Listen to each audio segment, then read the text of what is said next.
All right, I hereby call this City of Boardman City Council Special Meeting, October 18th, 2022 to order. If everybody can stand, we'll do the flag salute, please. Begin. I pledge allegiance to the flag of the United States of America and to the republic for which it stands, one nation, under God, indivisible, with liberty and justice for all.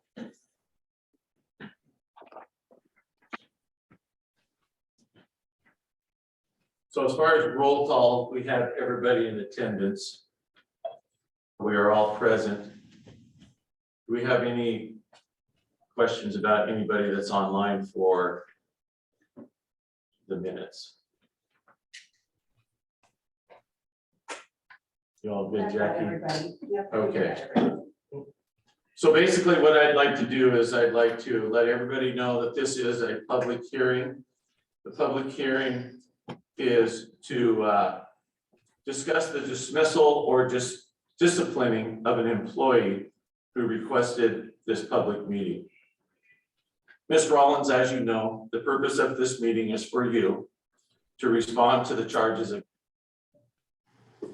That is the only subject that we will be addressing in this meeting tonight. You were provided with a notice of the specific charges against you, as well as the investigation report by Lieutenant Pratt. The charges against you involve intentional dishonesty and a violation of your duty in your role as the person responsible for human resources and payroll processing. Specifically, you are charged with adding 24 hours of sick leave to your leave bank that was unearned, and doing this in secret without authorization. You are charged with doing this for the express purpose of using that unearned sick leave to cover 3 days of absent when you were out of earned sick leave. You were then paid with that unearned sick leave for the 3 days of your absence. You are also charged with being dishonest in stating that the city manager had authorized you to add the sick leave to your leave bank because the city manager had told you to stay home. The investigation showed that this was false based on text messages between you and the city manager. The charges also include that you falsely claimed on your time records that you had worked a full day on August 5th, 2022, when in fact you left work at 11 a.m. that day. This is your time to provide any information you want the council to consider, as long as it responds to the charges against you tonight.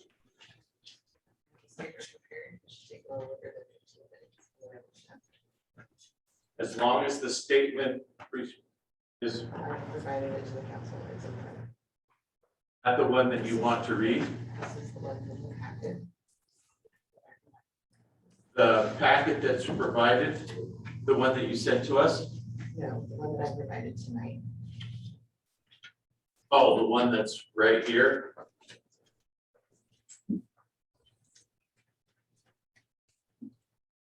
Take that off. The response to charges made in the final follow-up report? Correct. Okay, that is. Okay, now I know where you're at. Let me know when you'd like me to begin. Oh, go ahead. You may. Mr. Mayor and members of the council, I want to first thank you for taking your time to hold this public hearing. I understand it takes time away from your personal lives. I would like to take this time provided to respond to the charges made against me from the city of Boardman, and I promise to be respectful of your time tonight. Unfortunately, I feel the need to echo the words of Gerald Green, who himself was recently placed in a similar situation, and state that the outcome of this investigation was predetermined, and the inordinate amount of time spent conducting this investigation demonstrates the need of Chief Stokoe to find a narrative that would fit the ending he had already decided upon. Although I did not receive the copy of the Garrity notice outlining the details of my charges against me, until 10 days after I was placed on unpaid administrative leave. My limited understanding of the situation allowed me to send Lieutenant Pratt information with a request to look into similar situations. First, let me be clear. I have never denied adding the 24 hours of sick leave into my own PTO bank. However, I vehemently deny that the act was completed with malicious intent. I acted on the verbal direction of my boss, City Manager Pettigrew, and from the start, I have authorized the City of Boardman to deduct the same amount of hours from my PTO bank if the hours were allotted in error or if there had been a misunderstanding in direction. City Manager Pettigrew has denied that she gave such verbal direction, as is her right. In response, I submitted an email that had been sent to Chief Stokoe, City Manager Pettigrew, and Finance Director Barajas regarding a similar situation in which I was trying to gain written instruction for the allotment of administrative pay in the amount of 40 hours into my PTO bank. As I was the only department head, these hours were not allotted to in the beginning of the city's fiscal year. No response was ever received in writing to this email, and I was given verbal direction from City Manager Pettigrew to go ahead and add the hours to my bank, again without any documentation. But they would not be available for me to use until the completion of my annual review. I declined to act on the verbal direction in the situation, as the previous situation had been undocumented. Please note that my side of the annual review has been completed and was saved to the desktop of my work computer. City Manager Pettigrew admitted in her interview on September 13th that she failed to complete her side of the annual review due to our mismanagement of work schedules. City Manager Pettigrew has also admitted in her interviews with Lieutenant Pratt that although she and Chief Stokoe took time to note discrepancies on my timesheets, they never took the time to have any sort of conversation with me directly about it until they decided to conduct the investigation. I fully admit that I've been out of the office quite a bit in recent times. Honestly, the illnesses were either directly related to stress or the fact that I had quite a serious fall in the shower at home, which resulted in a concussion, bruised ribs, a severely sprained wrist, and a rupture of the bursa sac on my left elbow. City Manager Pettigrew was fully aware of these situations, and I have never not provided documentation for my medical absences. City Manager Pettigrew also responded that she never called me on my personal phone to authorize the allotment of time. I have never made that claim. In fact, if Lieutenant Pratt had offered me a second interview during this process, I would have clarified that the call was made at work to my office phone. The summary also claims that Finance Director Barajas was at work on August 18th. I support this statement with the following clarification. Several times over the last few months, City Manager Pettigrew had directed me specifically not to have contact with the Finance Director or to interrupt her for any reason. As this direction was provided specifically by my boss, I made every effort to comply. So while the Finance Director was at work, her accessibility may have been limited. Please note that attachments that were alluded to in the investigation summary have, as of this moment, never been provided to me. Respectfully, I would submit that this investigation focused on the wrong areas of performance. If my attendance or performance was an issue, as is documented in the investigation, Chief Stokoe or City Manager Pettigrew had several opportunities to have a meeting with me to discuss it. Such discussion never occurred, and while I can provide an explanation for my side of this accusation, I cannot provide an explanation as to why Chief Stokoe or City Manager Pettigrew refused to manage an employee effectively, other than to speculate it was because a list of reasons to terminate my employment were being compiled. Having several years of HR experience, I would tell you that while I have no doubt that Chief Stokoe is effective in his job in the police department, and City Manager Pettigrew is highly qualified to lead the city effectively in the completion of large projects, employee management on their part is sorely lacking. If this had happened to any other employee, I would have had a strong communication with both Chief Stokoe and City Manager Pettigrew, encouraging them both to pursue training in effective employee management. This entire process has been one of contradictions, and one can only assume it is because the city was on their end to provide a solid conclusion to the termination of my employment. From the beginning, Chief Stokoe willingly conducted the initial and only interview in the police station instead of at City Hall where I worked. This interview included blatant intimidation and resulted in a severe trauma response on my end. I'm sure Chief Stokoe will argue that the investigation was conducted in that manner in order to protect my privacy. But that argument is thrown out the door when you understand that he escorted me back to my office at City Hall in the middle of the day and then proceeded to escort me out of the building in front of coworkers. If Chief Stokoe wanted to protect my privacy, he could have conducted the interview at the end of the day and escorted me out of the building without coworkers present, Or alternatively, he could have had an officer collect my personal belongings while I was inside the police station and could have escorted me out of the building on the police station side, out of the view of. I can only guess that the interview was conducted in this way in order to apply a greater amount of intimidation to ensure compliance with the investigation on my end. Such intimidation was not professional nor necessary. The city has continually and intentionally delayed responses to my requests during this process, while at the same time threatening me with insubordination if my own responses to their demands for information were not met in a timely manner. Chief Stokoe was either not prepared to conduct this investigation in a professional manner, or he did not see a need to treat me with respect. I have been repeatedly threatened with insubordination by someone who I do not report to, and when I questioned Chief Stokoe's authority, he responded by creating an entirely new org chart to justify his actions without presenting it first to the city council for approval, as it is tied directly to resolution 20-2019. Chief Stokoe also chose to assign the investigation to Lieutenant Pratt, either knowing that Lieutenant Pratt would not be available until September 21st to conduct the investigation, or he was entirely unaware of his employees' schedules and requests for time off. This assignment is frustrating due to the fact that it greatly extended the unpaid leave, but also brings into question as to why it was not assigned to one of his 2 detectives that he retains on staff. In the investigation summary, Chief Stokoe also acknowledges that he spent time tracking my attendance without taking the time to actually have any sort of conversation with me about it. I firmly believe that if Chief Stokoe had taken the time to have a professional conversation with me prior to this, we would not be in this situation.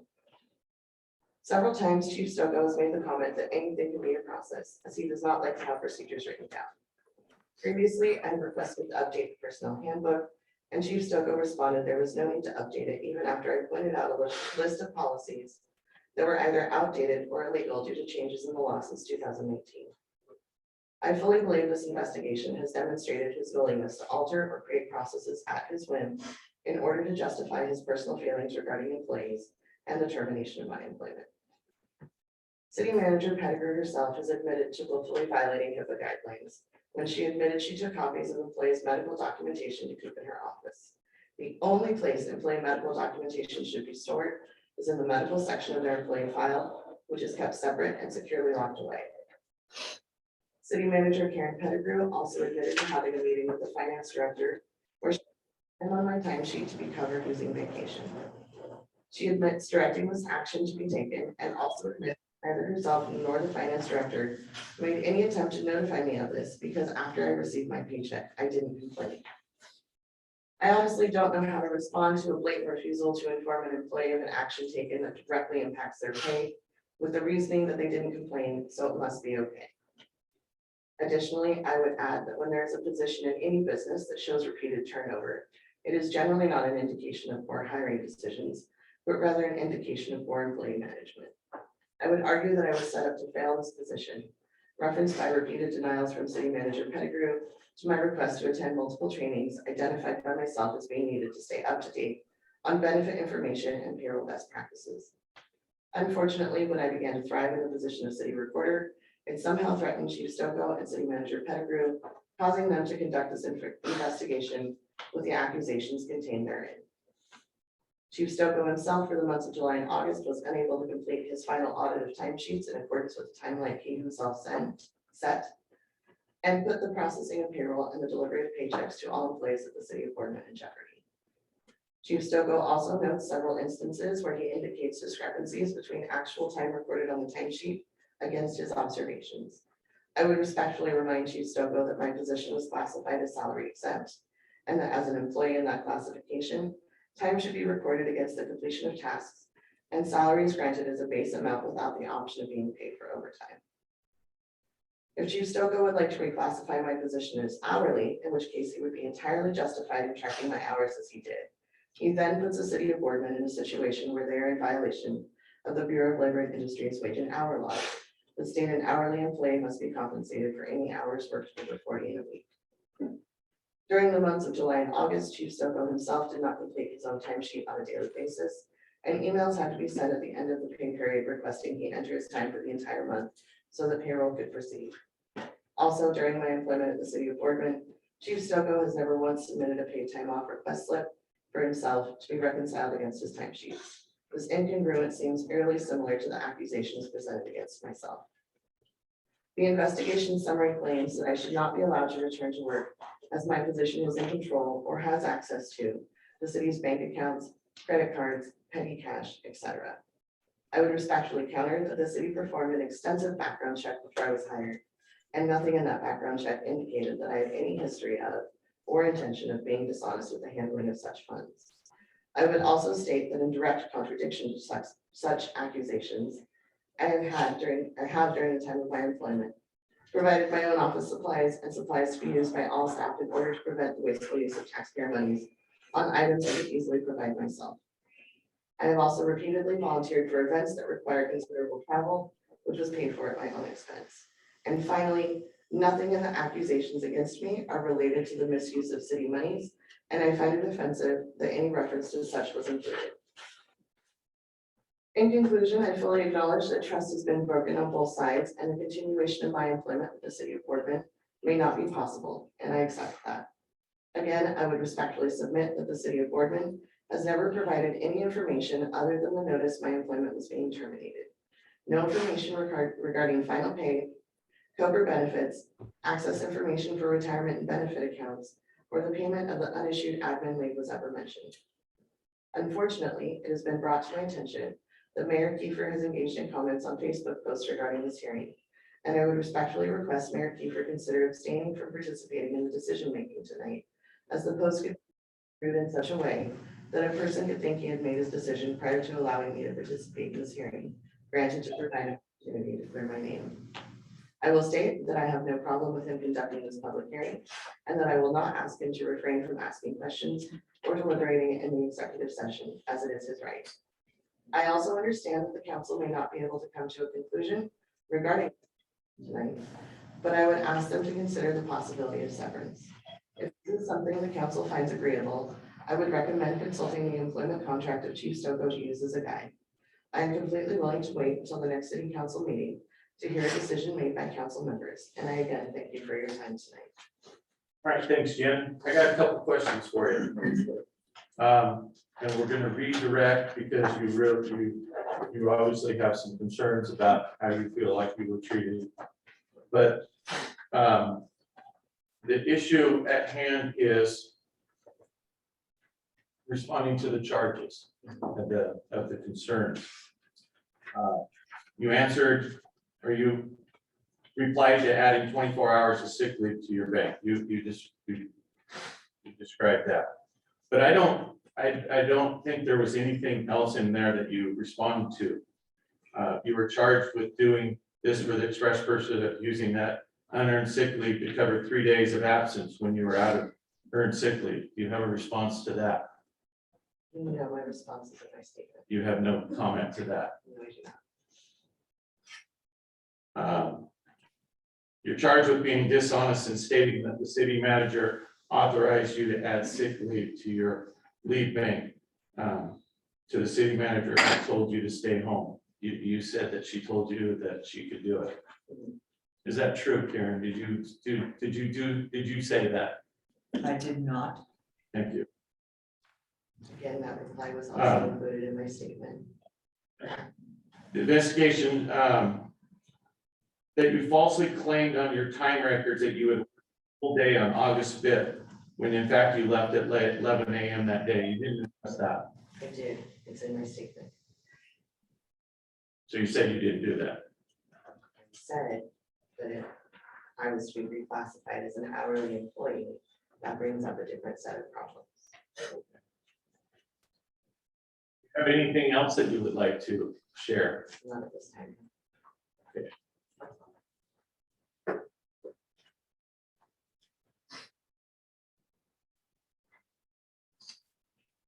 I don't think I need to address the Facebook issue because you know exactly what I wrote. I welcomed everybody to attend the meeting. So I really don't think that has a valid point in this. As every citizen in Boardman should be listening. Because there's a lot of information here. So I'd like to thank you. And as the council, we will take this matter under advisement. we hope to make a decision in approximately next week, in 1 week, which is the 25th, I do believe. And with that, this meeting is adjourned. Again, I thank you for your time.